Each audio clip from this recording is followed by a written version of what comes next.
건강에 도움이 되는 정보 드리는 시간 메디인 시작하겠습니다. 오늘 스튜디오에 유수인 기자 나와 있습니다. 유 기자 안녕하세요. 안녕하세요. 네, 맞습니다. 자, 오늘 어떤 주제로 이야기 나눠볼까요? 네, 코로나19 때문에 병원 가기를 꺼리는 분들이 늘어나면서 필수적인 예방접종 시기까지 미루는 분들이 늘고 있습니다. 그런데 이 소아 예방접종은 물론 성인들도 꼭 필요한 접종을 미룰 경우 본인의 건강을 위협하는 것은 물론 전국적인 대유행도 불러올 수 있습니다. 오늘 메디인에서는 예방접종의 중요성과 함께 꼭 놓치지 말아야 할 예방접종 정보에 대해서 알려드리는 시간 갖겠습니다. 네, 오늘 방송을 통해서 혹시 놓치고 계신 예방접종이 있다면 기억하셨다가 꼭 맞으시기 바랍니다. 자, 그러면 코로나19 확산으로 이제 병원 가는 걸 꺼리는 분위기다 보니까 이 필수 예방접종 비율이 좀 떨어진 걸로 조사가 됐다고요? 네, 특히 어르신들에게 위험한 폐렴구균 접종률이 지난해에 비해서 3분의 1 수준으로 줄었고 어린이 필수 예방접종 비율도 떨어진 것으로 조사됐습니다. 네, 그러니까 적기에 예방접종을 맞춰서 예방 가능한 감염병을 차단하는 거 굉장히 중요한 일일 텐데요. 예방접종률 어느 정도나 떨어진 건가요? 질병관리본부에 따르면 65세 이상 폐렴구균 접종률은 지난해 1분기 18.4%에서 올해 1분기 6.4%로 3분의 1 수준으로 감소한 것으로 조사됐습니다. 또 어린이 필수 예방 접종 10종 중 12개월 이후 첫 접종이 이뤄지는 홍역, 수두, 일본 내염 백신이 1%포인트, 만 4세에서 6세 이후 추가 접종하는 백신 접종률은 2에서 3%포인트씩 떨어졌습니다. 단 12개월 이전에 접종이 시작되는 백신 4종의 1차, 2차 기초 접종률은 97에서 98%로 전년과 동일한 수준이었습니다. 네, 이렇게 소아 예방접종은 물론이고 성인들도 꼭 필요한 접종을 미루고 있는 그런 상황인데요. 이렇게 줄어들게 된 이유, 아무래도 코로나에 대한 공포심 때문일까요? 네, 그렇습니다. 코로나19 사태 이후 전국 보건소들이 선별진료소 체제로 운영되면서 예방접종 업무가 사실상 중단됐습니다. 이런 가운데 코로나 공포심 때문에 병원 방문을 꺼리는 분들이 늘면서 예방접종을 미루는 분들이 적지 않습니다. 근데 이렇게 예방 접종률이 떨어졌지만 또 그만큼 감염병 발생 신고도 좀 감소했다고 하더라고요. 왜 그런 걸까요? 네. 계약이 지연돼서 집단 발생이 감소한 것도 있고 코로나19로 인한 개인 위생수칙 준수, 사회적 거리 두기 등을 통해 일반적인 감염병 노출도 많이 감소한 것으로 추정하고 있습니다. 특히 수두나 유행성 이하선염은 2019년 대비 약 26에서 30% 감소됐습니다. 하지만 폐렴구균 감염증은 전년 대비 16% 정도 증가한 것으로 조사됐습니다. 그렇군요. 근데 폐렴구균을 제외하고 이제 나머지 감염병은 좀 감소했다고는 하지만 사실 예방접종 하지 않은 상태에서 학교 생활로 복귀를 했을 때 감염병에 걸릴 확률이 높아진다는 그런 우려의 목소리가 많이 나오고 있더라고요. 자, 예방접종을 적게 실시하지 않을 경우 어떤 위험이 좀 발생할 수 있을까요? 필수적인 예방접종을 미루면 자신은 물론 지역사회 보건 안전까지 위협할 수 있습니다. 먼저 초중고교가 개학을 하게 되면 학교를 중심으로 수두, 유행성 이하선염 등의 집단 발생 위험이 증가하게 되고요. 네.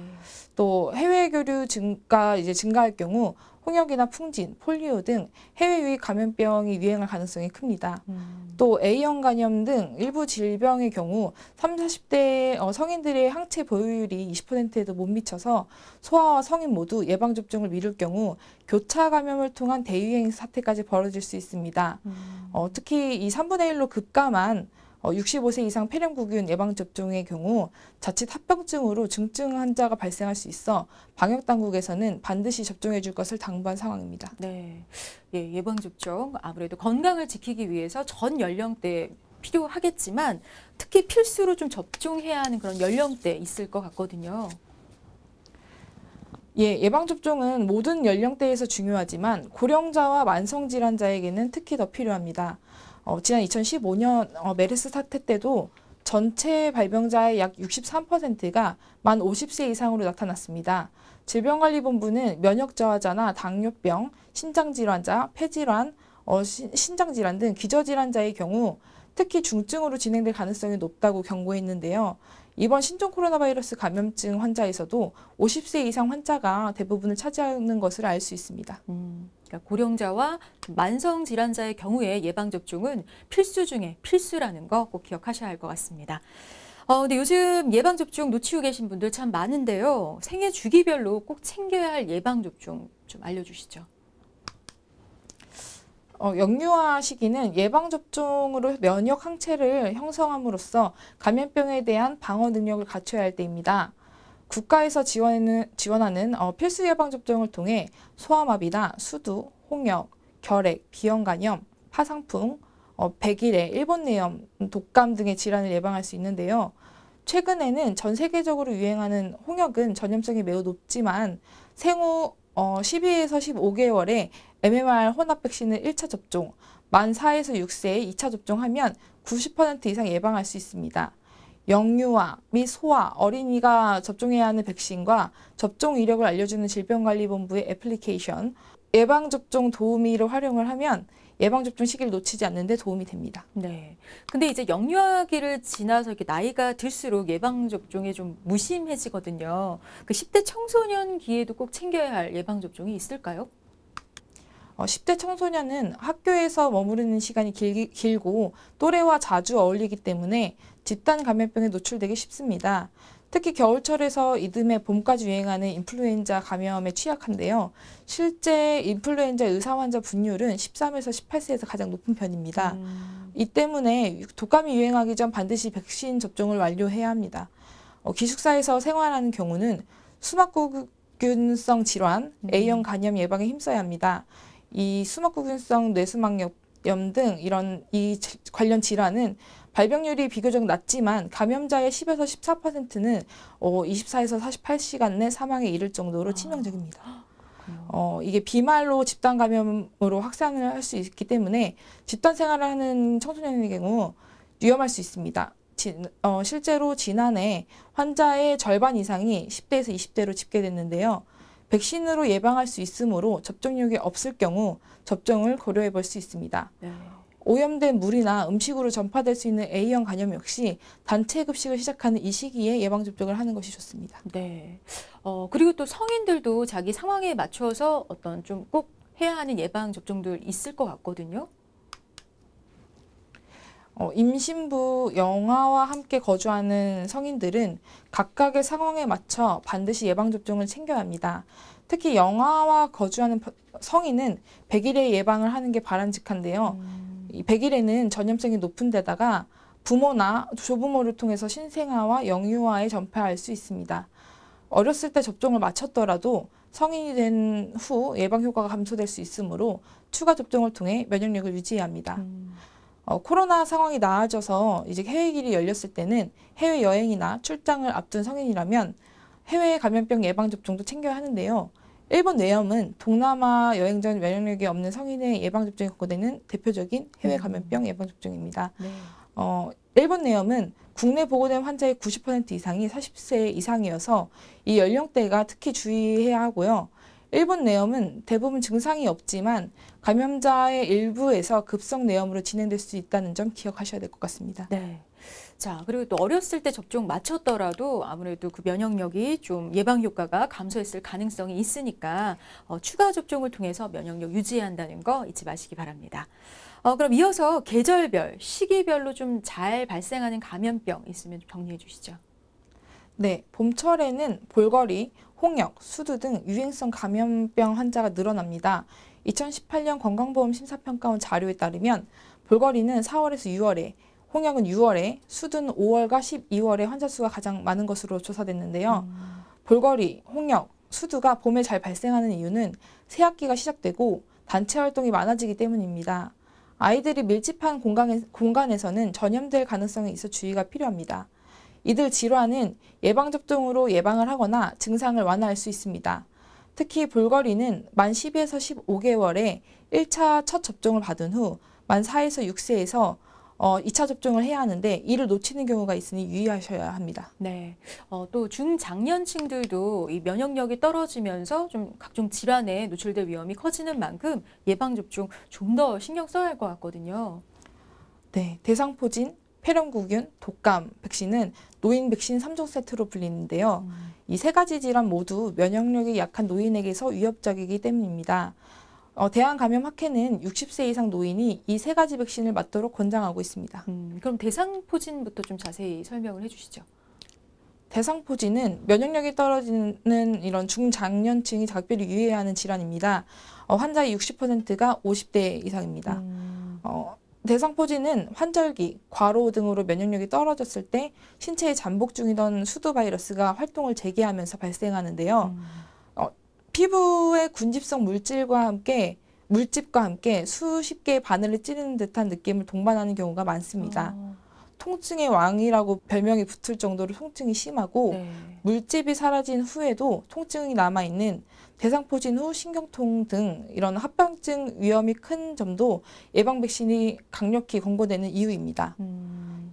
백신의 예방률은 50에서 70% 안팎이지만 만약에 걸리더라도 통증을 크게 덜어주고 합병증 예방에 도움이 됩니다. 단 이 1회 접종 가격이 15에서 한 20만 원 정도로 사서 높은 편입니다. 네, 그렇군요.